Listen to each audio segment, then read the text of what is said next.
bonjour. Dans le chapitre du jour, il y a plusieurs idées qui me semblent intéressantes, mais notamment celle où Paul dit de ne pas se laisser troubler.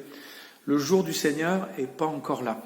Alors nous, je pense qu'on ne pense pas tous les jours au retour de Christ, mais on peut être quand même dans une forme d'impatience. Je pense que ce que vivaient les chrétiens de Thessalonique, c'était une fièvre eschatologique, une fièvre concernant le retour. Le jour du Seigneur est déjà là, donc on arrête de travailler, on ne fait plus rien.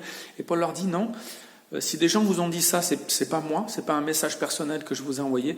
Le jour du Seigneur n'est pas encore là. Et l'apôtre Paul va se mettre à parler en fait de l'antichrist, l'homme impie, l'homme d'impiété. On en parle de temps en temps dans l'Évangile, dans l'Apocalypse. Celui en fait qui va imiter le Christ, qui va accomplir des miracles aussi, mais qui va détourner, en tout cas qui va emporter avec lui ceux qui déjà ne croyaient pas en Dieu. Et ça va être le signe que le jour du Seigneur est là. Donc c'est étonnant parce que le jour du Seigneur vient comme un voleur, en tout cas pour tous ceux qui ne croient pas. Mais nous, on est quand même avertis, on est des enfants de lumière, ça c'était dans la première lettre de Paul aux Thessaloniciens.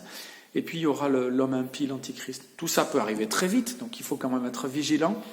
Mais il y a quand même des signes avant que le jour du Seigneur, c'est-à-dire la fin des temps, le retour de Christ arrive.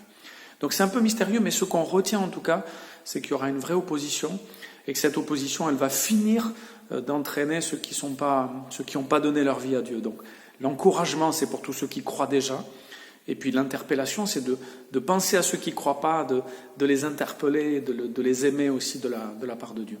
Et puis Paul invite les chrétiens de Thessalonique à demeurer fermes, quoi. Voilà, retenez tout ce qu'on vous a dit, soit par lettre, soit oralement. Et je trouve que c'est intéressant parce que ça veut dire, voilà, il y a ce qui a été transmis par écrit, mais il y a aussi tout ce qu'on transmet par oral.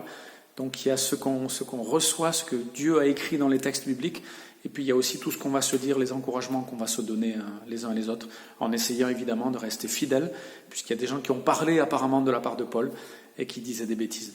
Voilà, soyez encouragés, bonne journée.